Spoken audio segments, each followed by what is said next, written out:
Alrighty.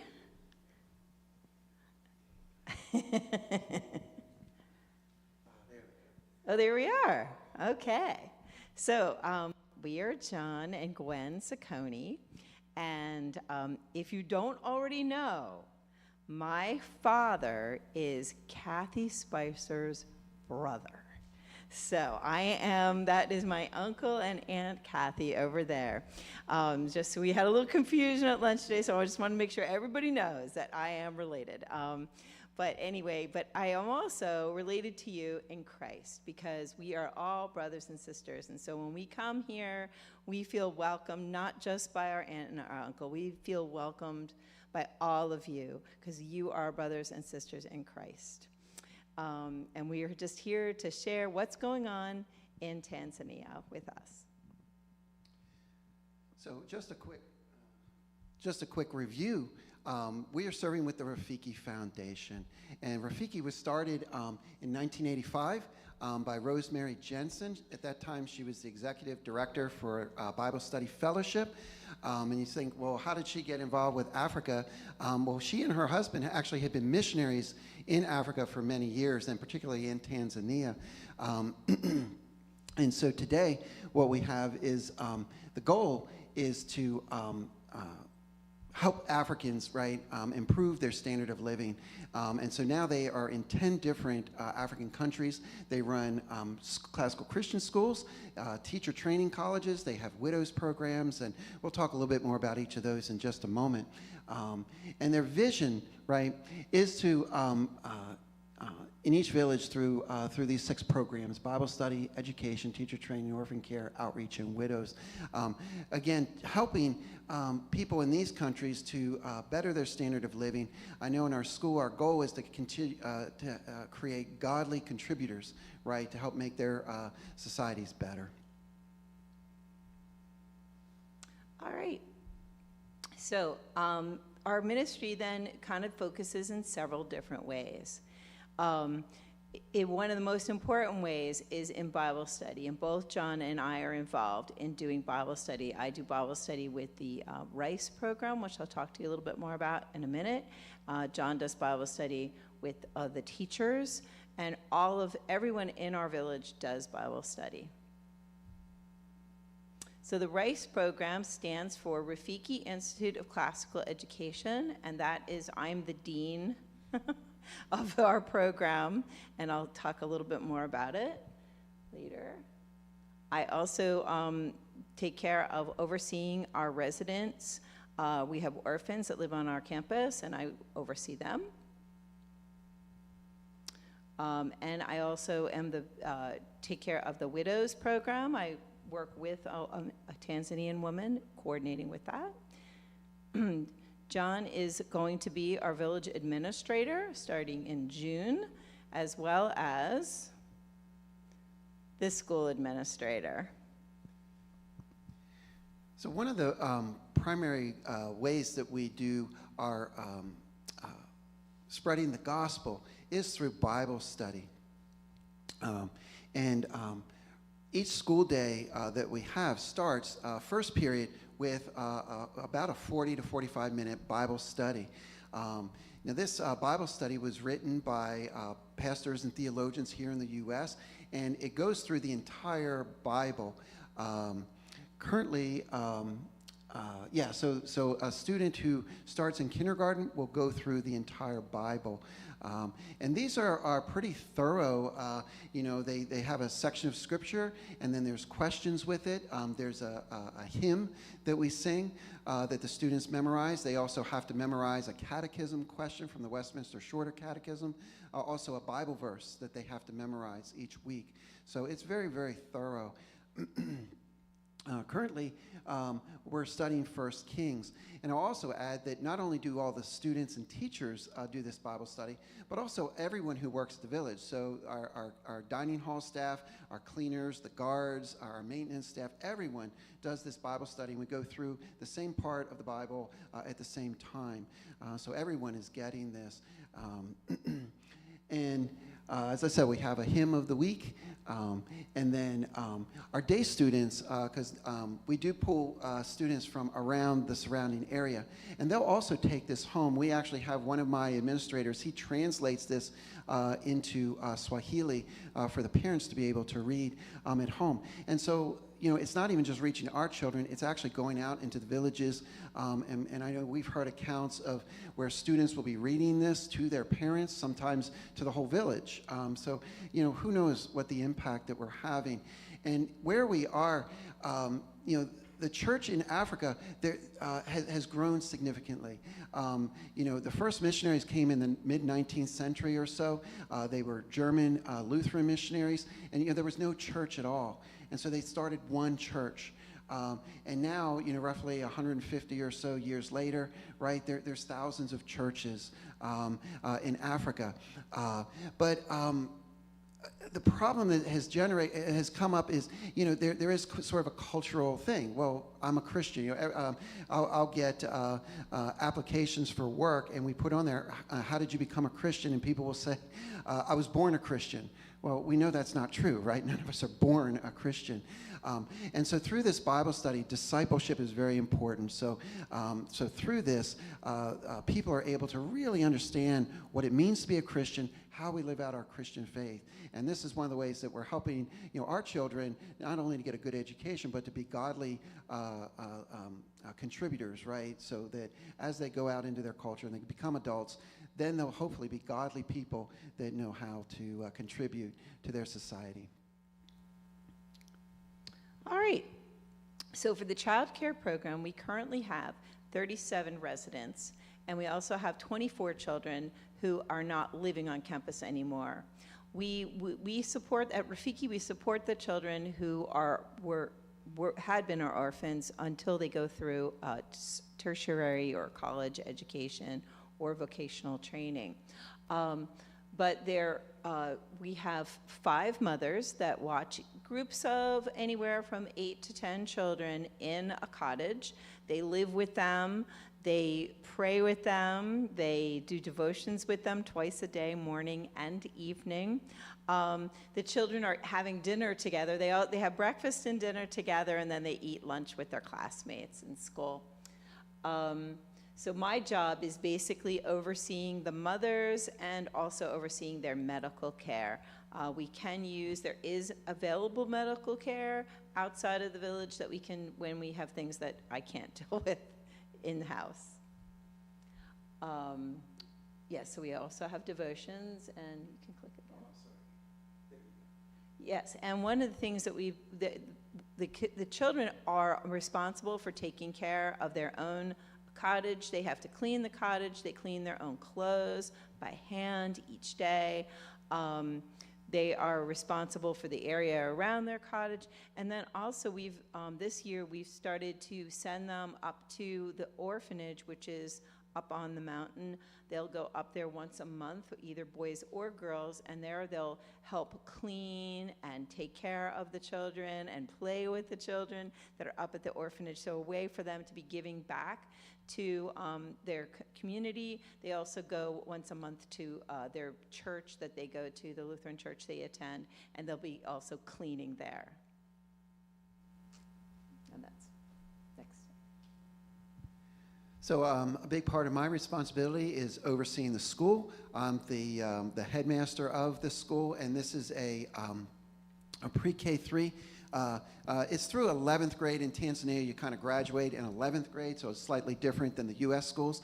Also, our school calendar runs from January through December, so we follow the calendar year rather than an academic year like we do in the U.S.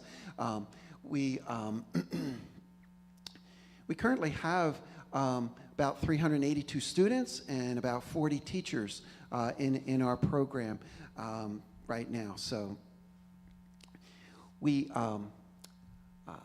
our 2023 graduates, so the ones who graduated this past December, they had the highest scores on the national exam in our district, and there's about 39 different secondary schools. So we're really proud of their academic achievement that they had there. It shows, you know, what we're doing works really well. I will say that we're really under the government umbrella. Unlike in the U.S., if you're a private school, you can pretty much do what you want. You can pick your own curriculum. You can set your school calendar. We can't do that, even though we're a private school. The government still has a pretty good hand for us. So we do have to teach the government curriculum. It's not too bad. There's really 3 subjects that kind of overlap with our Rafiki curriculum. It's math, science, and English. So those are the only ones. And thankfully, math and science, usually things are done as far as information is done pretty similarly. The difference is in the methodology we use. Tanzanian education, the public schools, relies on memorizing information and spitting it back, and that's all you do. In the classical model, we try to teach students how to think and reason for themselves, right? So that's the goal. So that's the difference there, but we're really proud of the way this has been working. We are trying, this year, I've been really working on developing some extracurricular activities for our school. So we already had sports. We have teams, both boys and girls, in basketball, soccer, and volleyball. But I wanted to add some extra things because not all of our students, enjoy sports. And so I wanted to give them opportunities. So we have things like journalism and theater. I think I have up there, engineering and traditional dance. So they get an opportunity to learn things, from their culture. And that's a big part of what we try to do. It's one of the challenges we have with the Rafiki curriculum. Of course, we do our best to make it as appropriate to their culture as we can. And so these are some of the ways that we do this. And so we try to have a full experience, for our students, to give them a chance to not only develop their minds, but also the other gifts and things that God has given them.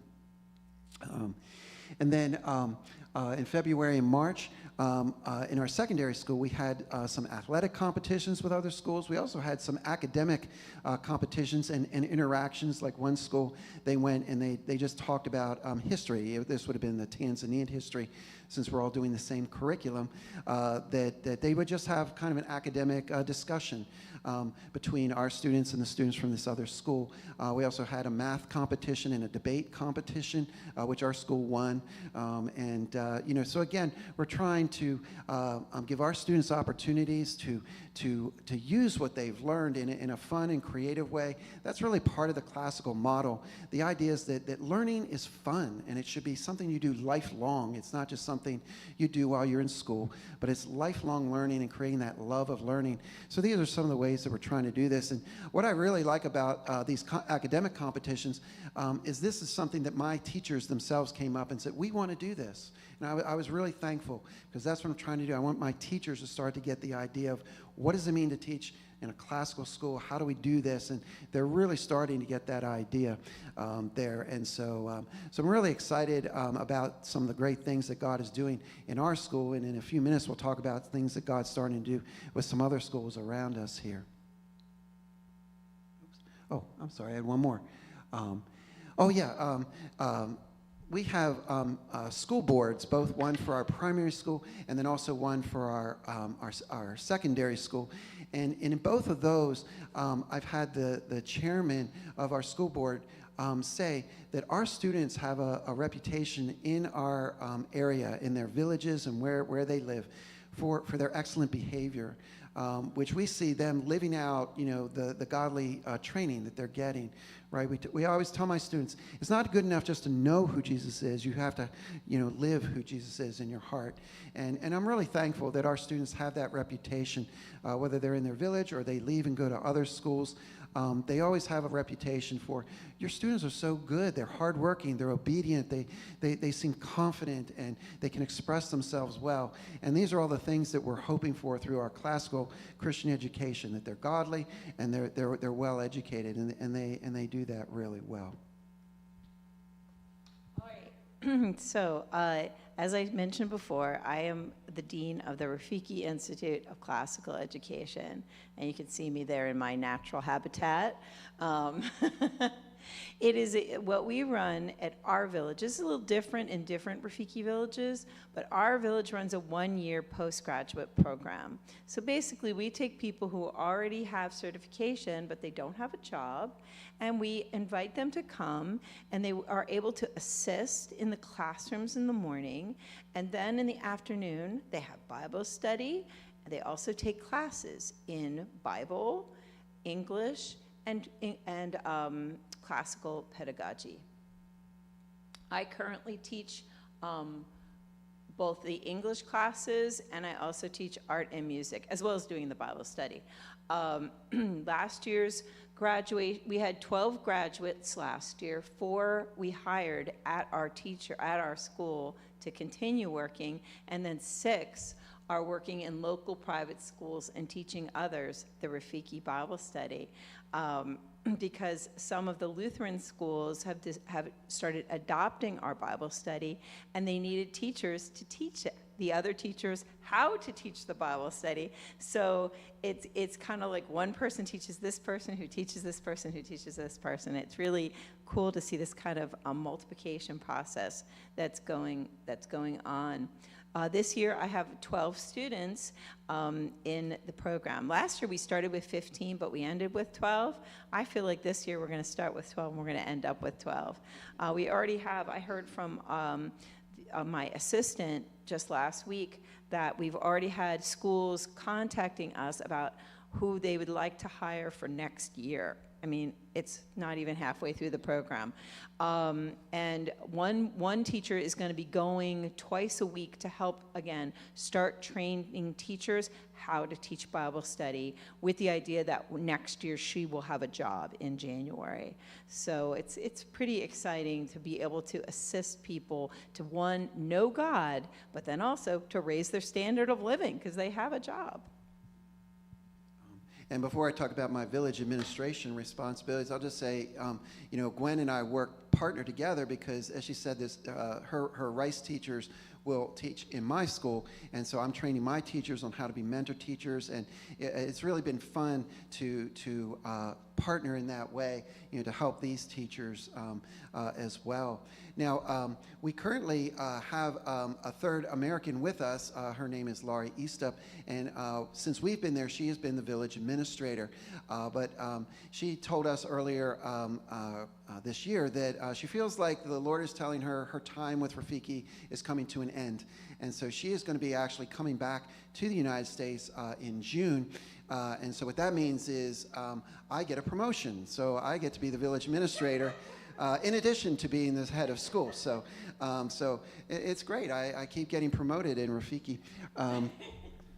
Unfortunately, right now, the pay hasn't increased, but that's okay, right? The eternal pay is paying off. Yeah, so I'll become responsible for the operation of the village. So in a nutshell, that just means, I'll maintain some financial records, and I'm responsible for the payroll every month so everyone can get paid. Of course, I'll be hiring, and if we need to terminate anyone, I'm all doing that. Then one of my main functions, besides just the administrative things of the village, is to maintain and cultivate relationships with our church partners. We partner with the Lutheran Church. It's the largest denomination in Tanzania. They're actually the ones that sponsor us as missionaries. So technically, according to the government of Tanzania, we're missionaries under the Lutheran Church in Tanzania. So they're very important with us, and they really have the same vision and goal as Rafiki, right? They want to have schools, they want to train their children, educate them, have Bible studies. And so a big part of that is maintaining relationships with local pastors. Back in February, we had a wonderful opportunity. He retired, but the former bishop of the entire diocese overseeing, I forget, it's close to 1,000, not quite 1,000 churches, several hundred churches in our district that we were able to meet with him. Gwen met a gentleman there who's also in the upper administrative position who was very excited about our rice program. He's like, I need to come and see this. And so we're really excited on God. He's been opening doors to kind of reconnect some relationships here. Part of my job is going to be cultivating those so that ultimately it's Tanzanians that are going to have to really make this work. You know, we are one classical Christian school. If we want this to be, Rafiki's goal is to have 100 schools in each of our 10 villages, 10 countries. That's not going to happen through the efforts of John and Gwen. It has to be the Tanzanians themselves. And so this is really important long term for us. And then also, I need to promote a positive, environment where our staff are, feel like their physical, emotional, spiritual needs are being met. It's a challenge when you're in a different culture because people think just a little differently. There's a lot that's similar, but I have been learning a lot and just understanding, okay, how do I treat my staff? What are they expecting as far as their culture, so that I can make sure that they're feeling that what they are doing is meaningful, right? That they grab onto the vision of what we're trying to do, so that they feel invested and they know that what they're doing, while it doesn't have the financial gain, I always tell my teachers, if you want to be rich, don't come work as a teacher at Rafiki, right? You're not going to get rich if that's your goal in life. You should go do something else, and that's fine. It's just when you're here, what we're doing is investing in your nation, in your children, in the future, and our reward will be in heaven. That's what God says, right? Our ultimate reward will be in heaven, and so helping our staff understand that is also a big part of what I do as the village administrator. Another thing that I get to do is I get to interact with Tanzanian women who are widows or women who have challenging economic situations. And basically what they do is they'll meet together, they'll have Bible study together, and then they will make different handcrafts, some of which they'll make there, some of which they'll make in their own homes and bring them back together. This dress that I'm wearing was made by some of the widows there in Tanzania. I work with a wonderful woman. She's, let's see, where is Mary? Oh, she's kind of in the middle where she's holding a book called Soap Maker on there, because soap is one of the things that they produce, as well as textiles and other handcrafts that they make together. She has a vision for expanding the work, not just with Rafiki, but trying to expand the work so that these widows can have other opportunities to sell. And she's actually been able to build a building so that she can have more and more women that she can train. So she's a visionary person in her own community, and we're partnering with her, but really we're not financing her. We're only doing it by buying the products. We buy them at a fair cost, and then we resell them in America. And just they make, as I've already mentioned, they make a variety of products. You might see there's also another woman there at the end who's also white. I'm also one. I'm up there on one side. But that's one of our short-term missionaries. She was there for 4 weeks. She is in her 70s, but she's quite spry and was a wonderful, wonderful help to me while she was in our village. And that's just to say, don't discount coming to visit us. Next, John will share the next slide. So, what we've been presenting is an overview of our responsibilities, and we've touched on some of the great things God is doing, but a few more specifics on what has been happening in our 18 months there that's really exciting to us. The first one is that with our Bible study, our goal has always been to get our Bible study and curriculum into other private schools, particularly the Lutheran schools, since they are our church partner. And starting in January, we had 6 Lutheran schools that agreed to be trained and adopt our Bible study curriculum. And so now we have 6 Lutheran schools where every day the children, just like our children at Rafiki, and their staff are studying the Bible every day. And again, this is not just a 5-minute devotional. This is like a 40-minute, Bible study that they're doing. And so if you include our own school with our population, that means over 1,800 students right now every day are studying the Bible in Tanzania. And there's more schools that are working on that process. They couldn't move quite as quickly, which is a good thing because we're having trouble keeping up, training everyone. That's one of our big problems is, things are starting to move, and, well, we just need people to be able to train everyone up. But I'm just blown away by what God is doing. This all came together relatively quickly, and almost, I wouldn't say unexpectedly, but in a way it was. And so we're just really thankful, how God has been moving there in that way. Also, we were able to distribute about 300 Bibles to the teachers. Bibles, very few people have a Bible at home. In Tanzania. There are many Christians. And so, now that these schools are teaching the Bible, their teachers are like, we would like to have Bibles. So Rafiki has a partnership with Crossway Publishing and Ligonier Ministries to get Bibles to Africa, and they've distributed really thousands of Bibles across our 10 countries, and we were able to get some there, and we're planning to get a lot more. Our goal is to have every student be able to have a Bible, so maybe all 1,800 students to have a Bible. Also, back in October, our teachers attended a classical Christian school conference in Nairobi that was put on and sponsored by the Rafiki Foundation. And we brought in some American speakers, but they also had some speakers from Kenya and I think Uganda. No, not Uganda. Just Kenya, anyway. But they had some speakers from Africa, Kenya. I was able, since we're pretty close to where Nairobi is, it's a day bus ride, and so I was able to take 29 teachers with me, and the result of that conference, they came back so on fire, right after. I mean, they've been around Rafiki, they've been teaching for a few years, they know classical Christian education is a good thing, but after that conference, they just really got a vision like, this is something that we have to do. And I mean, several teachers told me, we need to get this curriculum adopted in Tanzania. And the only way that's going to happen is if the Ministry of Education reviews it and approves it, right? We can't just, I mean, we're using it, but we're still kind of under the government curriculum. So we're using it, but right now the government is like, as long as we're teaching the Tanzanian curriculum, they're happy. But if we didn't do that, if we only taught the Rafiki curriculum, they would tell us, no, you can't do that.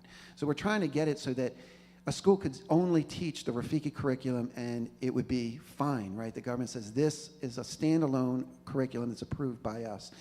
We're a long ways away from that, although in February we did have a gentleman who oversees like a parachurch group that works with all of the Christian schools, so the Catholic, Lutheran, Anglican, I think there's a couple Presbyterian schools in Africa. It's over 1,600 schools, and he said, we want to have this curriculum approved so that we can use it in our schools. And we said, well, the Ministry of Education has to approve. He says, that's no problem. I know people there. We'll get this done. He was supposed to get back with us, and we were going to have another meeting. That hasn't happened. That was February. But I just see God is starting to really open doors. And I have a funny feeling in the next year or two, the floodgates could really start opening. Once we submit this and the government starts to review it, once that's approved, overnight we could have 1,600 schools saying, we want your curriculum. Now we can't handle that all at once, but what God's doing is really amazing. As I said, we're starting to be able to renew key partnerships as well within the Lutheran Church. And this is going to be instrumental as we start moving forward with everything here. And finally, like I said, we had our first graduates. A level is the next level. So they graduate from our school, and then they go into what is equivalent to 12th and 13th grade before they go off into university. So, and we had our first graduates in March. So we're really excited because we're still a relatively young school. This is our first graduating class. So now in the fall, in September, they're going to start going to university. So in a few more years, about 3 more years, we should have our first university graduates. And that'll be exciting when we start to see what God does in their lives.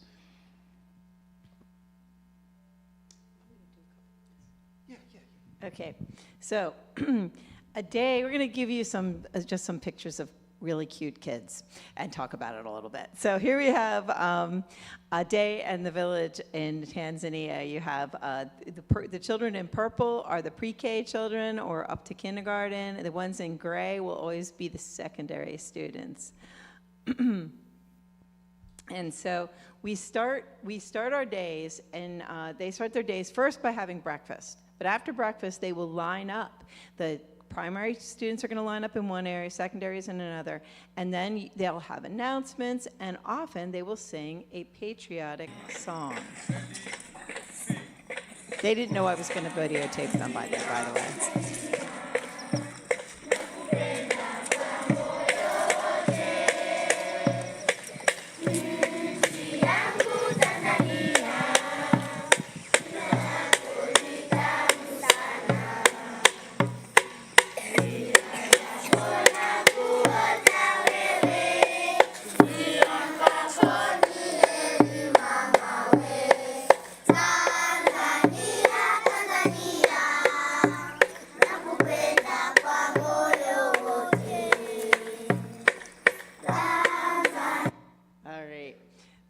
And that last line, Tanzania, Tanzania, nakupenda kwa moyo wote, means Tanzania, I love you with all of my heart. That's what they're singing in Swahili. And it's a song. It's a patriotic song like God Bless America and America the Beautiful. Like it talks just about how great their country is. You can see this would be a typical secondary classroom on the left-hand side. On the right-hand side, you get to see the smiling face of our carpenter and his daughter who attends for free. Any of our workers get to send their children to our school for free, which is a huge benefit for them. He's a really godly man, and he just loves the Lord. And he also tells me to remind people to thank everyone for sending us to Africa. He's like, thank your family, thank your church, thank all the people who you know, because we're so happy you're here. So that's from Mr. Masuki. And I'll just add, he's a very godly man, and that smile, he smiles all the time. He's just always smiling all the time. Here's another 2 classrooms. On the left-hand side, you have the the primary. They're dressed in the blue, and then you have the little guys, the pre-Ks, on the right-hand side. And again, these are typical classrooms. You can see the children are praying on the left-hand side. Looks like they're doing some kind of teaching there on the right-hand side. Not sure what. Okay, so I love to take pictures of the mountain. This is Mount Kilimanjaro. This is the view from our back door. It doesn't look like this every day, but this would be sunset because you can see the light is coming from the left-hand side, whereas in the other picture that we showed you, it was actually sunrise with the light coming from the other direction.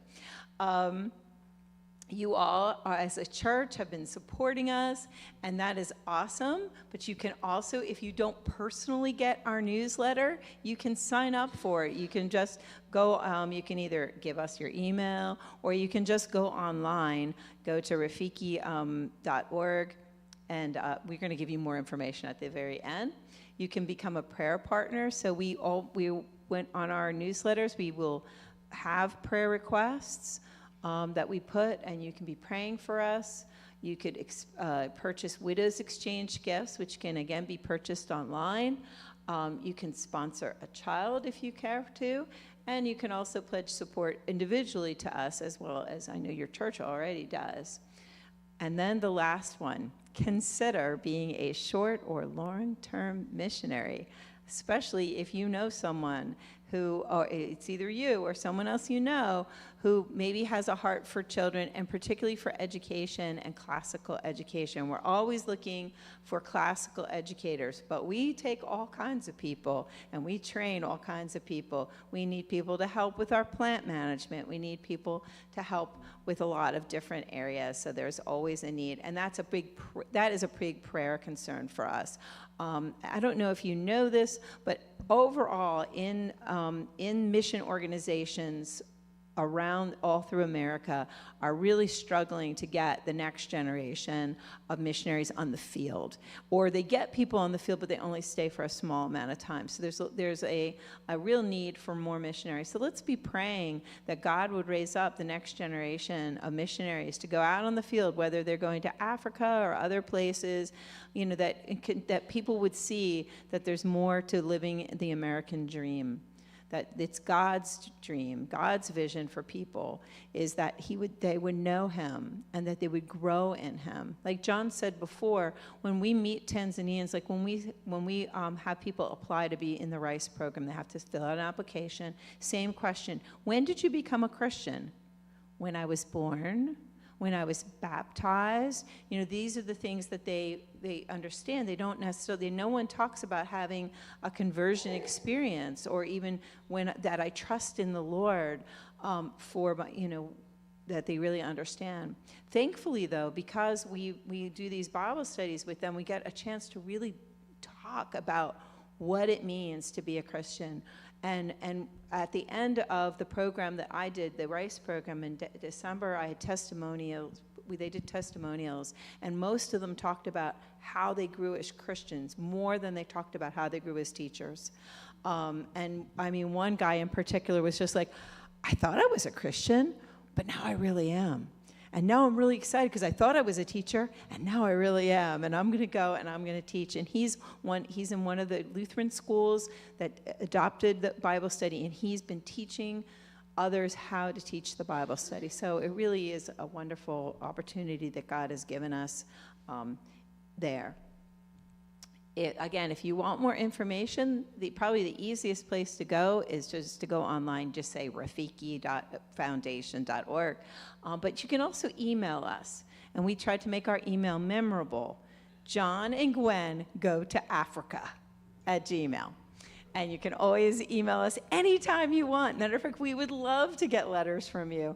It would be awesome. We can talk to you individually, but we could also sign you up for our newsletter. And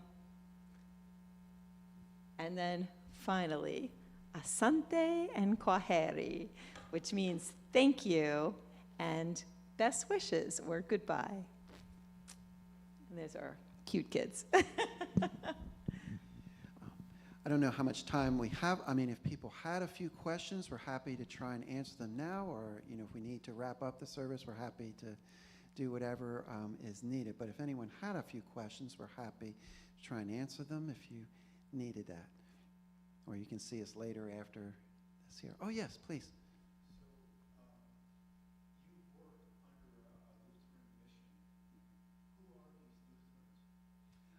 Good question. So the Lutheran Church there, it's a Tanzanian denomination. Their roots go back to the German Lutherans. So German Lutheran missionaries came there, as I said, in the 19th century. And so that's and actually the German Lutherans are still very active there.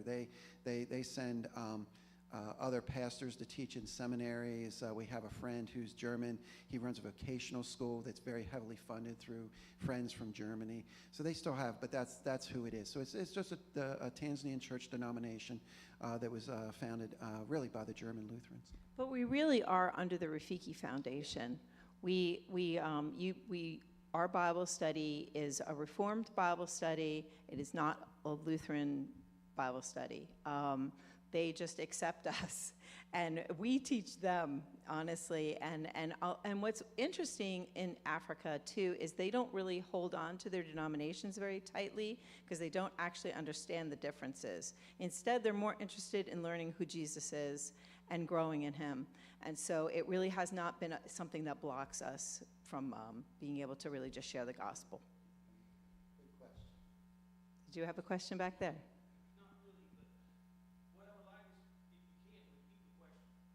Oh, okay. Right. Okay, Yeah. I'm sorry. Yeah.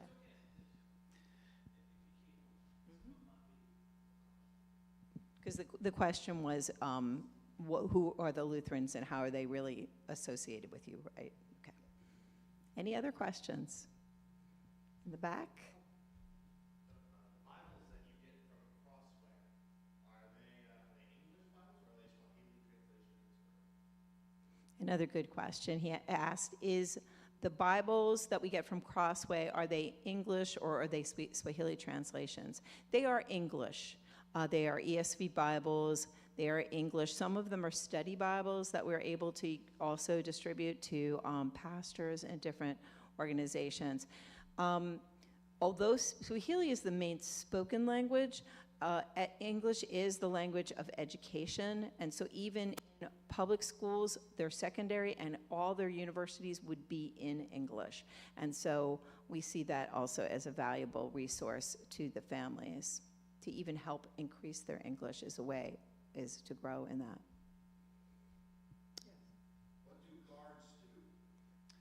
What do our guards do?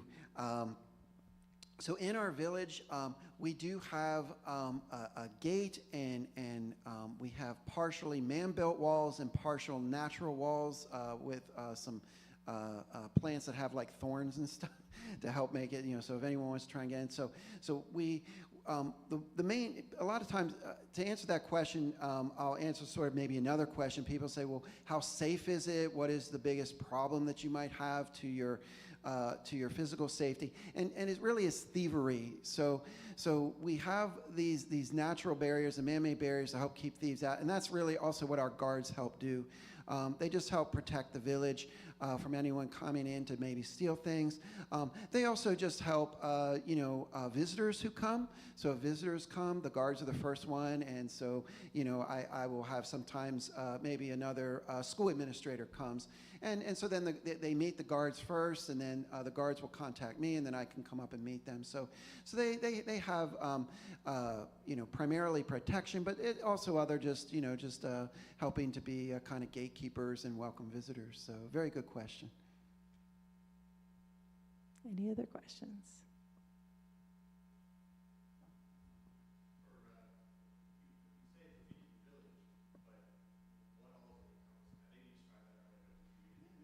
Oh, excellent. He asked, what encompasses a Rafiki village? So when the Rafiki villages were first set up, they were really set up as orphanages.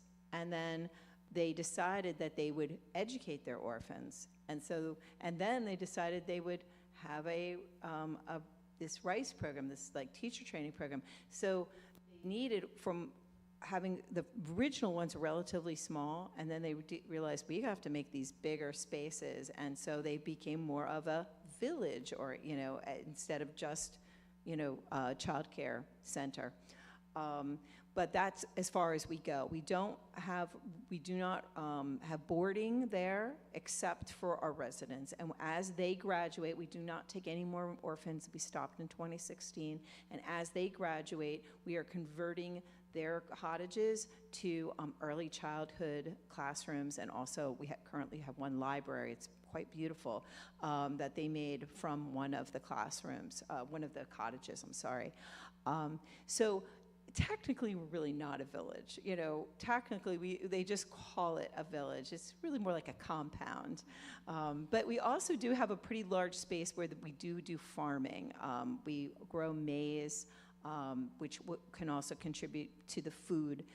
All our children, all our students who come, they get breakfast and lunch at Rafiki Village. Even the RICE teachers, all the teachers get lunch. People are all fed when they're there. So, does that answer your question?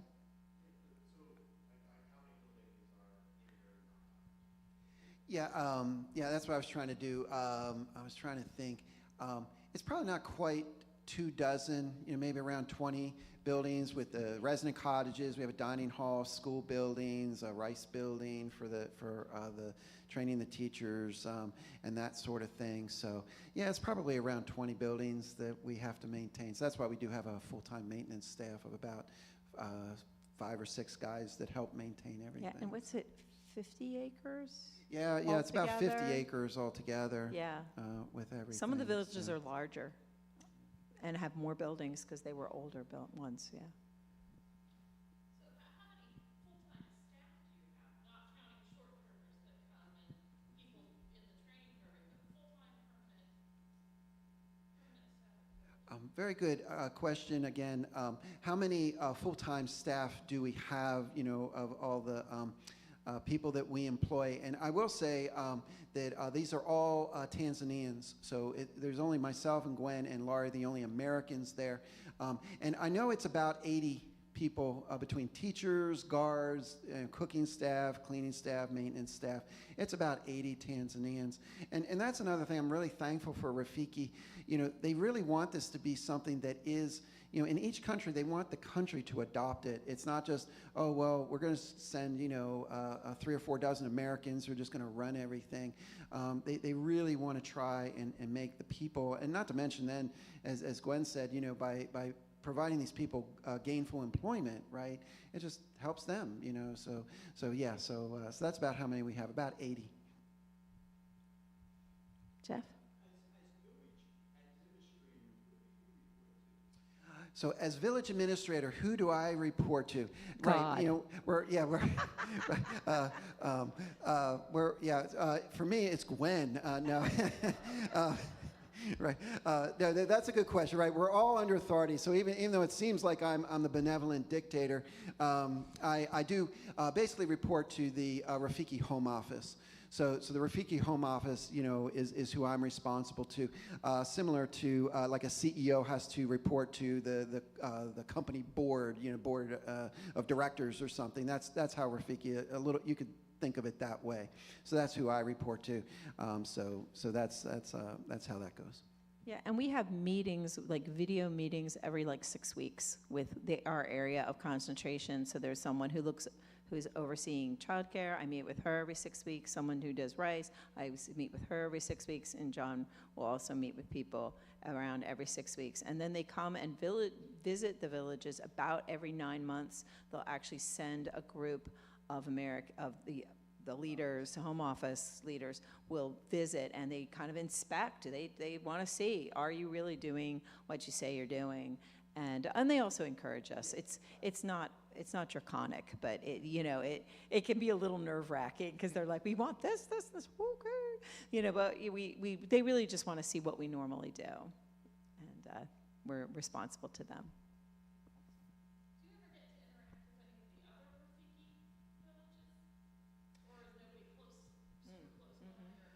Right, so the question is, do we get to interact with any of the other, in this case, 9 Rafiki villages? Are they close enough? To be honest, we have pretty limited interaction on a day-to-day basis. We do each year, Rafiki brings the missionaries back around the end of March for some training and a time of refreshment. They give us some Bible, like a Bible conference. But that's probably the most that we do. On a day-to-day basis, it's difficult. And to be honest, I thought it would be nice if we have a little more interaction, just because then, we can help each other out. Oh, I'm having this problem. Oh, yeah, we had that problem, and, we can help you. So it's something that we're trying to improve, but at this point, it's pretty limited. Actually, when we went to the classical education conference in Kenya, that was the first time that that our teachers had ever met teachers from another country that were Rafiki teachers, and they loved it. They just loved it. It was really a great experience for them. So they're hoping to have more of the classical conferences and bringing more of the teachers together so that they can meet ones from other countries and have a little bit of that cross-cultural experience. Well, I think you've done a good job with the questions and everything, so thank you so much again for letting us present here. Again, we thank you so much for all your support, and as Gwen said, the prayer support, even our friend Laurie, she said, since you guys have been here, I just really feel, God's peace, and I just feel it's just all the prayer support that you and all our other supporters are giving us that just make that much easier for us to bear the burdens of the work that we have. So thank you so much.